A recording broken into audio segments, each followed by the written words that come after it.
All right, so we've talked about our vocal mics and vocal chain and all that and how we get there, but now we're on the desk, we're gonna actually put vocals through it and make some sound with it.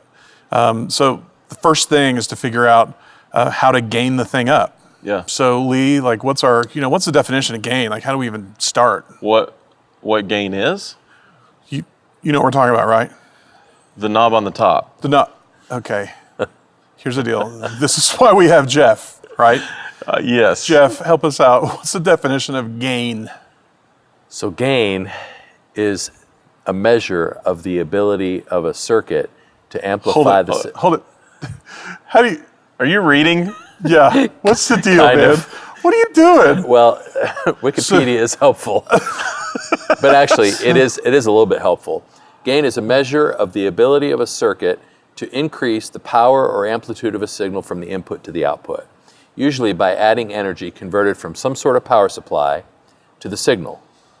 So basically what we're talking about is a microphone is a transducer. It's taking the sound of an analog signal, converting it to... That's me. That's you, your voice. Converting it through the diaphragm to an electronic signal, going down that cable. But the problem is that signal is super, super low, Yeah. especially in a dynamic mic. Yeah.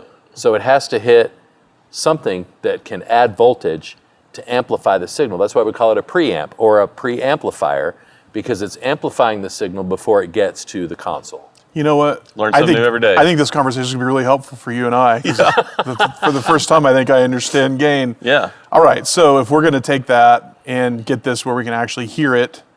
So, I mean, there's a difference between gain and volume too. So we're gaining up a mic where it's actually going to respond well to the input source, Right. correct? Right. And volume is more of like the fader volume, bringing the fader up. That's way later. Right. Volume comes last. Right, But the fader is another form of gain staging, right. because there are several ways to add gain throughout the signal path. So people think, we can add it through output gain on a compressor or the attenuation that a fader provides. Right. But I think the way that you approach gain in your setup Yeah. is helpful because first and foremost is the input signal that the console receives in the first place. Right, it's the very first link in the chain. No matter what Right. happens anywhere else, you can't move gain later down the insert path. It just doesn't work like that. So for us, it's the most important thing. And whether it's a vocal mic or it's a keyboard or anything, we gain up the input signal to a level that would be somewhere close to analog zero. And on most digital consoles, that can be different, how your metering is structured and Right. things like that. But we leave it at the same level on every input for a couple reasons. So a volunteer knows that if microphone A is metering around -12 on our console, then that's great. And then every input down the line will be at around -12. It's so that the rest of the file works correctly. Right. Okay, so follow me. Okay. Sends, compression thresholds, gates thresholds, everything else that's happening past the gain structure Dependent on that. is dependent on Yeah. this. So if this is 10 dB off, then the thresholds will be 10 dB off. Then the sends to wedges would be 10 dB off, and so on and, And if so you're doing forth. a monitor mix sending from this console, it's all stuff. Exactly. Right, okay.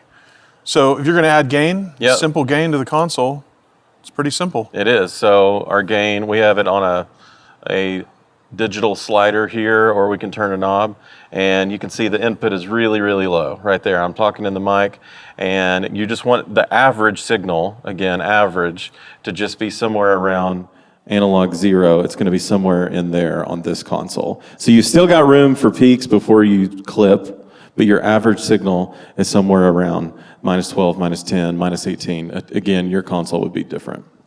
So the input signal is robust enough that when you apply other things to it, they actually have an effect. Because some people look at gain as, I'm going to set all my faders at zero, Yeah. and then just crack the gain knob until it sounds loud enough. The problem with that is that it's not consistent at all throughout the signal, or throughout the Right. channels. Yeah. Right.